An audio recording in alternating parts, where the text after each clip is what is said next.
Alright everybody, welcome back to the channel. My name is Shards. Thanks for hanging out here with me today. And let's get right into this video. So, I'm really excited to bring this video to this, guys. This build is absolutely crazy. Especially considering we're not abusing any busted mechanics. We're getting some really good damage. If you're a veteran player, some people came into my stream, saw the damage I was doing, and assumed I was running a Beetle Talisman build. If you're a newer player, you don't know what that means, but basically it means I was doing really big damage. So, real quick, let's go to the main mechanic. So again, like before, this is going to be an in-depth piece-by-piece build guide. We're going to be going over everything, alternatives for newer players, and improvements for veteran players as well. So first things first, this build relies on void damage. We're going to be taking advantage of Curse, and specifically this drain effect, which is normally on the Sunstills mark or something. Sunstill something. But we're taking advantage of this drain the enemy strength effect, and we're also using Greater Blessing of Endurance. This gives us a ton of survivability, and for myself, I've also got the Mark of Weakness, which also increases my survivability even more. That said, if you're a new player, don't get spooked by this. You don't need the double primary amulet like this for this. Just the drain amulet is more than good enough. I've already tested it, and it worked just fine. Now, our primary source of damage is actually coming from this. Now, this does have the downside of you have to use an explosive wave, which can be a little dangerous in the Exalted Tower, but you just have to play a little careful, and you can get it off pretty easily. And the build does some pretty crazy damage pretty quickly, especially since we are also using a physical offhand. You will need, well, you don't need to, but you will want to use a physical offhand polearm for this. Now, that said, it is a Void Consume build. Now here's the augment layout if you want to just copy paste all that. Here's the skills I'm using. Again, this is actually pretty freeform. There's a lot of stuff you can change here, but this is what I'm using. And I don't even have Moebius at Ascendant, as you can see. I haven't even unlocked all her shards yet. But Nova Technique is the star of the show of this build for sure. That said, Way of the Endless, Perpetual Injury. I've been messing with both of these, honestly. With the current build I'm using, Way of the Endless just doesn't really see any use ever. So I'm just running Perpetual Energy. And unfortunately, the other shard, even if I had it, is not useful, so it doesn't matter. But those are the main mechanics of the build. Again, Void Consume build, stacking survivability while also getting some pretty crazy damage. Let's get into a showcase.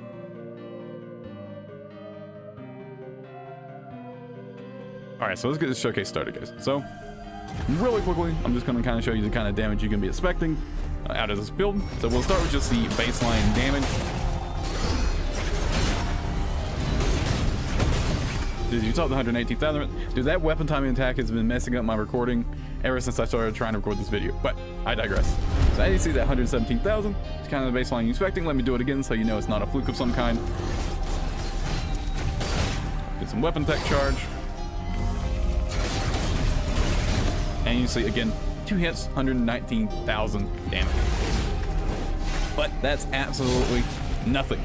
Let me show you where this build starts to really pop off. So if we throw our shield here, and we do the wave, and then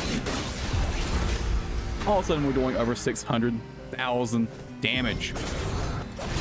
The explosive wave really does give you that much damage, and to top it all off, we're not even done yet. That said, I can't actually show you easily how much damage the next one. So basically what you want to do for this build, you get your wave off, you use your time attack, and then it's right there. 780,000 damage from one light attack. Also, if you look at the bottom left, you can see just how much overhealth we get from a single crit, and also how quickly in the bottom right you can build a polarity attack to basically always have that active. As you can see, it builds very quickly. This build's damage is pretty crazy,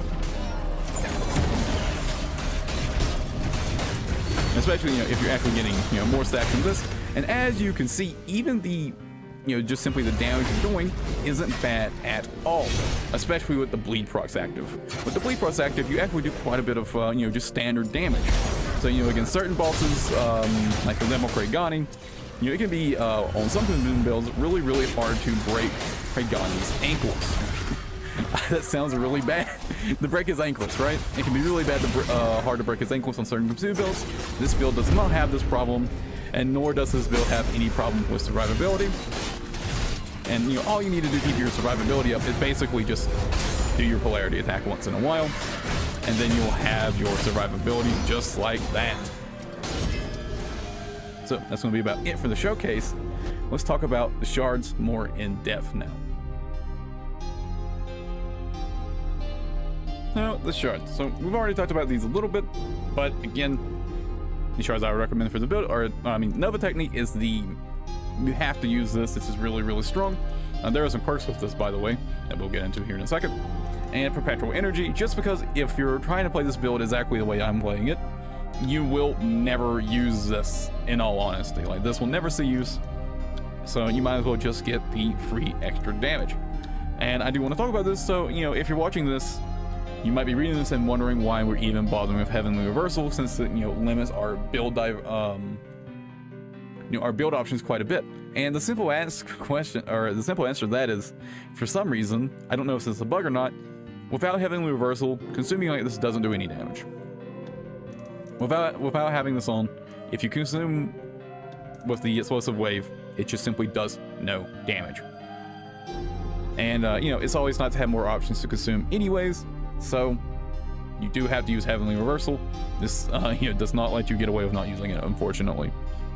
That said, there isn't really much else to talk about, so I will say, if you want to use a different version of the build, something similar, you can probably get some really, really, really crazy damage out of this. There's probably some absolutely insane stuff, but I'm just not using it in my version of the build. But let's get into the skill tree. So for your skills, again, you have a pretty good amount of options here. There are a few things you definitely want. For example, you're going to want these. You don't need the weapon technique timing attacks on this build, but, you know, I have them anyways. You are going to need at least 3 points in shield throw. I don't take the last one because I find that sometimes if you hit an enemy really close to you, it can eat your Explosive Wave. So I would recommend you keep this out unless you're going to be really, really careful with your shield throws. But you do need this 3rd level in shield throw. Other than that, you're going to want at least 4 points in Amulet for sure. You don't need these. You can have them if you want, but yeah, whatever. You know, weapon techniques are good. The rest of this is pretty much up to you. I mean, you know, stuff like resistances and, you know, crit chance and damage, you're obviously going to want. Make sure you absolutely have at least 1 point in polarity attacks, because you will need this. And I think in terms of stuff you absolutely need to have, that pretty much is it. The rest of your skill points are entirely up to you. But, you know, feel free to just copy paste something like this. This works just fine. Now let's start. You're getting into the actual gear, starting with the weapons.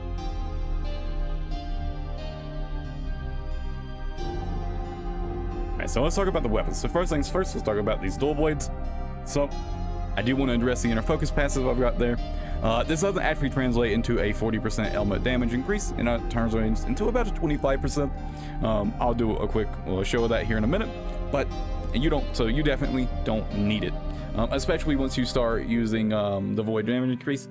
It's pretty unnecessary, and honestly, you'll hardly notice it because you already do a crazy amount of damage even without it. But you do absolutely 100% want or need the polarity attack on crit primary effect. And if you're running this building as Exalted Tower, you're going to want the crit chance on the secondary as well. For the Exalted Tower, I highly recommend you aim for at least 70% crit chance on this build, because that's your source of overhealth, and you will need a bunch of overhealth gain as well. We'll get more into that in the augment section. But you definitely don't need that inner focus, and honestly, I would recommend you don't, because it does make you take more damage.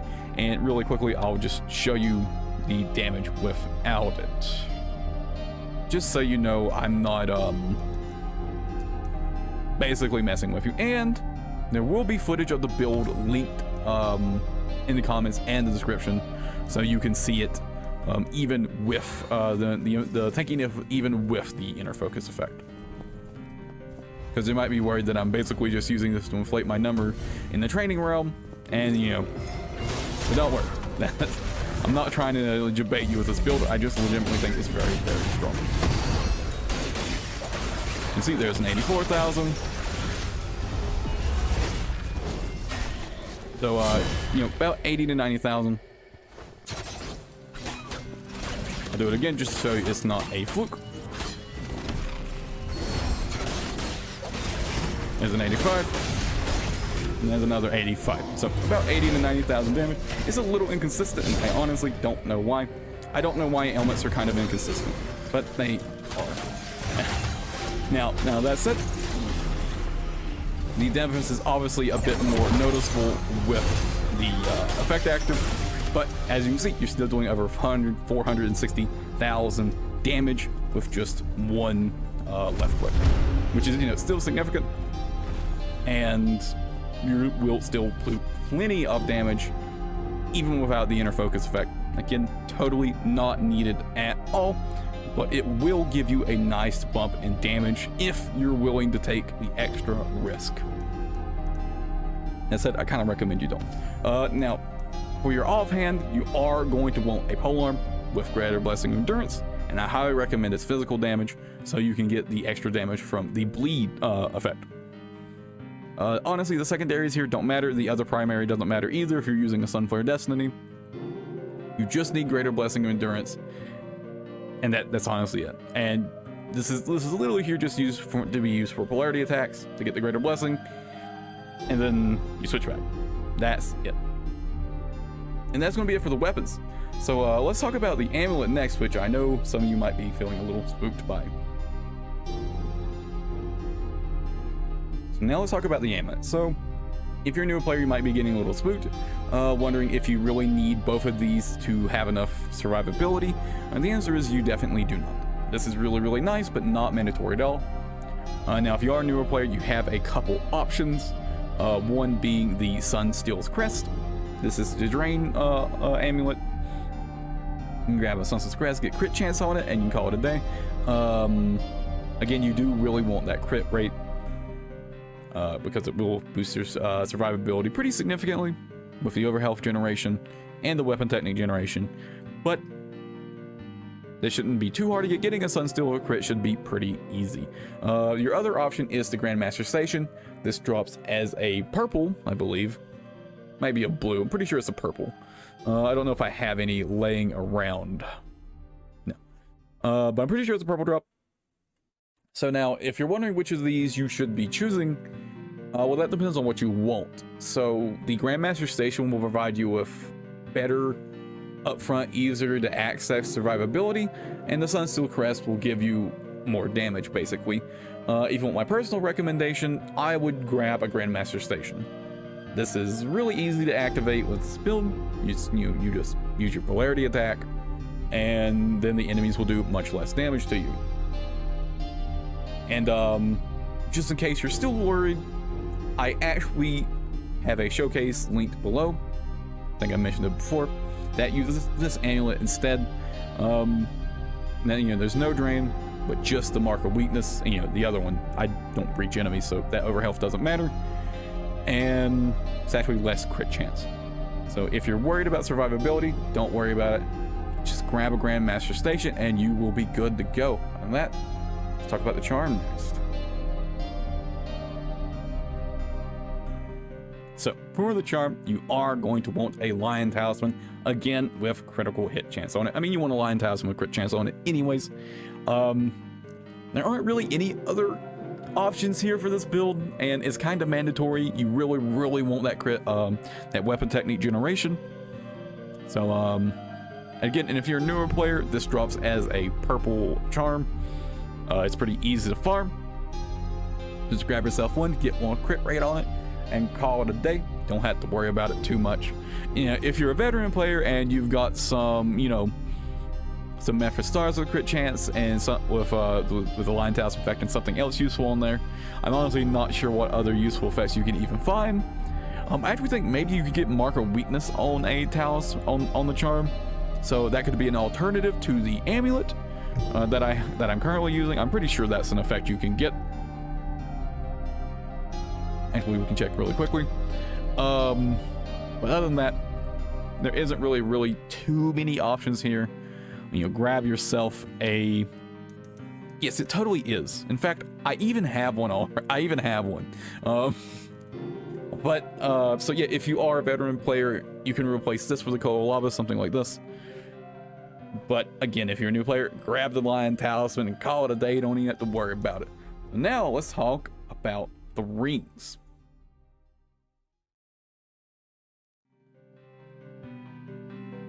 So, first things first, Heavenly Reversal, absolutely mandatory. You must use it.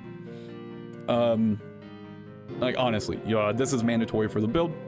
You don't need one as well rolled as mine. You'll do less damage without something like this, but again, if you're pretty new to the game and you can't get a hold of something like this Heavenly Reversal, then you're probably not doing Exalted Tower anyways, and then you don't really need to worry about it that much. Just the shard alone will make you do plenty of damage, but just remember you do need the Awakened, aka Cursed, Heavenly Reversal ring, which you get from Lightbringer as a blue drop initially. Very easy to get. They're very common. For your other ring, I'm going to recommend an Eye of the Dragon. I mean, overhealth gain on Element. This actually doesn't do very much for us at all, but more importantly, we get some overhealth retention and we get weapon techniques inflict elements. This is mandatory. You must have a ring with weapon techniques inflict elements, unless you can get another source of it. There might be some... I don't know if there are any dual blaze effects that give you weapon techniques inflict elements, but you're either going to have to run this or you're going to have to run the Dusklord Signet, one or the other. Personally, I recommend Eye of the Dragon just for the overhealth retention, to be honest. Just grab yourself one of these. Remember, you must have Heavenly Reversal. Even the Explosive Wave will not do damage without a Heavenly Reversal equipped, so it is mandatory.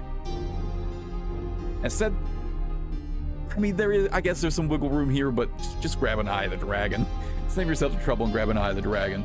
Now let's talk about the banner and the stone.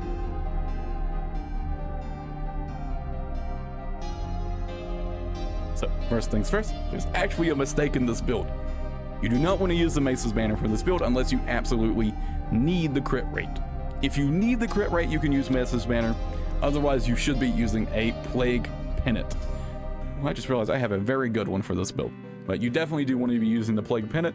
I just realized that mistake in my build myself. I usually don't pay much attention to the stone and the banner, so I'm not that surprised. But you're going to want to use a Plague Pennant. Honestly, your stone doesn't really matter that much. I don't like relying on this, but I'm pretty sure there is like a void damage stone or something like that. I'm fairly certain that's a thing. You could definitely get a good chunk of extra damage from that. Fairly sure it's a thing. Yes, it totally is. So something like this could be really good for a temporary boost of damage, but personally, I've got my Archon's tier, and I'm just going to stick with it. Doesn't really matter, but definitely want to grab a Plague Pennant. And yeah, that's about it for the gear. Now let's talk about augments.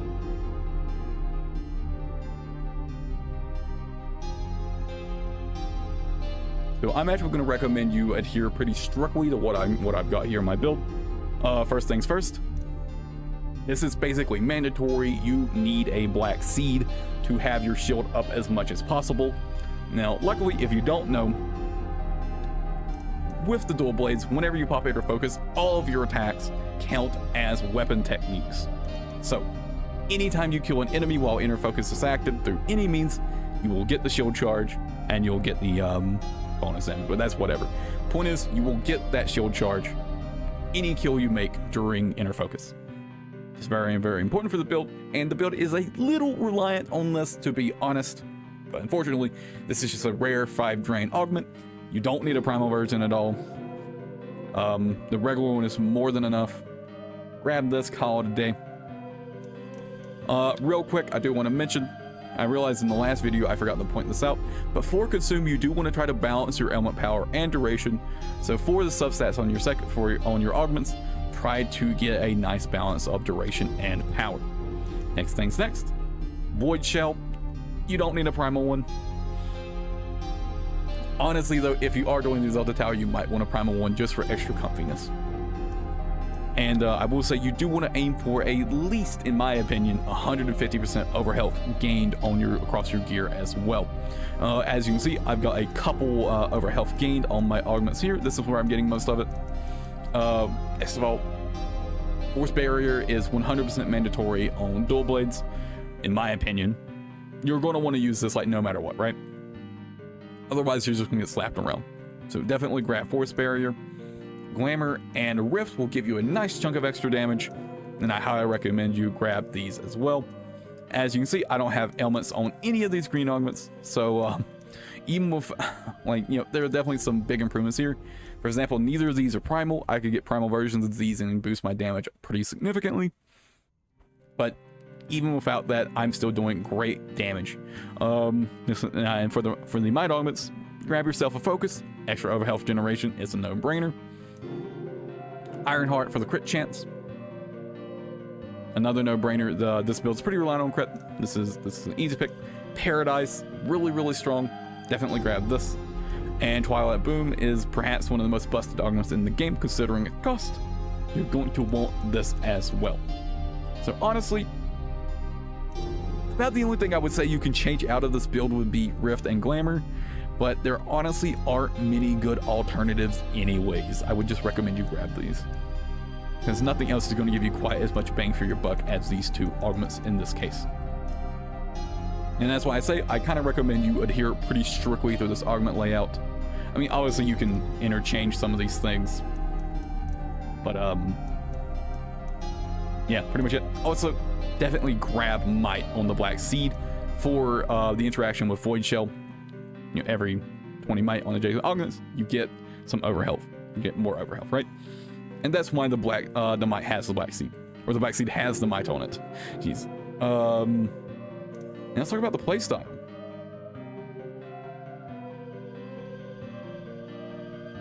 So for the playstyle of this build, there are a few things you want to keep in mind. For example, if you want to get the absolute most damage, you need to, one, get this out, and then you want to put a bleed on them, because, you know, otherwise you will consume it, right? And then you can get, you know, the absolute most damage you can get right now. I'm not sure why that is so little damage. But basically, it's pretty simple. You get your inner focus up, you know, make sure apply this on the bosses. Keep your blessing of endurance up as much as possible. And there we go. There's the damage I'm normally expecting. Not sure why it was so low before. But yeah, it's pretty simple. Just try the best to make sure you always have the blessing of endurance up. And just keep that survivability. Try to get into this nice rhythm. I mean, you know, I messed it up right there. But, you know, don't forget you can always just switch and reapply it if you really want to. That said, honestly, you do enough damage in this build that you don't really have to get the extra damage from bleed, if I'm being honest. You do enough damage even without it.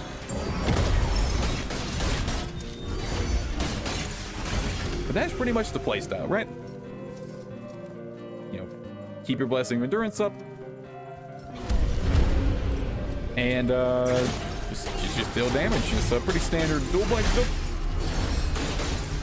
Other than that one little intricacy where you want to be careful with the rotation. But that said, I'll be honest, I don't actually bother doing that even in the Exalted Tower against bosses. In fact, I usually just pop bleed first and then consume it off. Like normally I just do this, and you know, then I do my damage. But honestly, you definitely don't want to do that if you're trying to get as much damage as possible, right? You definitely want to get the curse set up and then the boost. But other than that, it's pretty simple. There isn't really anything else to know. I guess I should mention that if you're kind of new to the game, you might not quite be understanding how dual blades work. But pretty simply, everything you do when you activate inner focus counts as a weapon technique attack. So there are a few special things you can do with dual blades, like for example, so if you have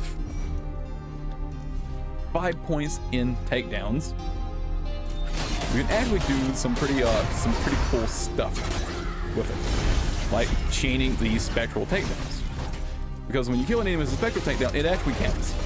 And it also applies your weapon technique damage bonus to the takedown itself. That's another important thing to mention, is that you do want to try to get pretty decent weapon technique damage, because it will affect all of your damage output while you have inner focus active. Other than that, you attack, do your timing task to consume, and that's about it. Nothing terribly complicated. And there's some little optional optimizations if you really want to put in the extra effort. Which it is a lot of extra damage, as you can see. But that about covers it for the playstyle. And let's do some wrap up, mention some important things. Again, this next section is going to be mostly for beginners, and we'll kind of reiterate some of the more important topics we've covered throughout the video.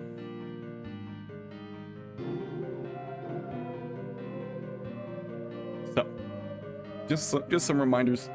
You do want to have good resistances. As you can see, I haven't managed to cap all of my resistances, but I am sitting at least 55% on all of them. Remember that for this build, you want to try to aim for like at least 150% overhealth. You want to aim for at least 70% crit rate. That said, if you're not looking to do the Exalted Tower, you can go lower on these numbers, but the build may feel not quite as comfortable to play. If you're really looking for the build to be super comfy, you do want to sort of aim for these thresholds, right? Other than that, just don't forget to activate this. Pretty much you need for on bosses, right? You don't really need to use it for regular mobs. And actually, I will say you can actually use the explosive wave to do good crowd damage, because as a reminder, while you're in inner focus, all of your hits count as weapon technique hits, and that includes explosive wave. It will in fact imply an element and consume it when you use it, right? So it will actually do a pretty good chunk of damage. In fact, let me go show you that right now. But this is when you have inner focus active. Grab the weapon technique charge, and activate your inner focus, and you'll notice I didn't actually see it, but it's over 100,000 damage. So that's actually pretty good for clearing out crash mobs. Definitely take advantage of that since you can. Other than that, remember, for your survivability, just try to keep this up all the time. Also, as a friendly reminder, if you are a newer player and you're wondering why my blessings are lasting longer than yours, it's because of the level 125 Ascension passive, where I get 30% more blessing duration. That said, you can use either one of these. I like to use duration because it's more comfy and gives me more casual or more wiggle room while playing. I think that about covers everything. There isn't really much else to talk about. I think that covers everything important. As always, I hope you guys enjoyed the video. I hope you enjoyed the build. I'm absolutely loving it. It's really strong. And one last reminder, there will be some gameplay footage linked in the description below and in the comments. So if you want to see this build in action, you can go check it out there. Other than that, I'll catch you guys in the next video.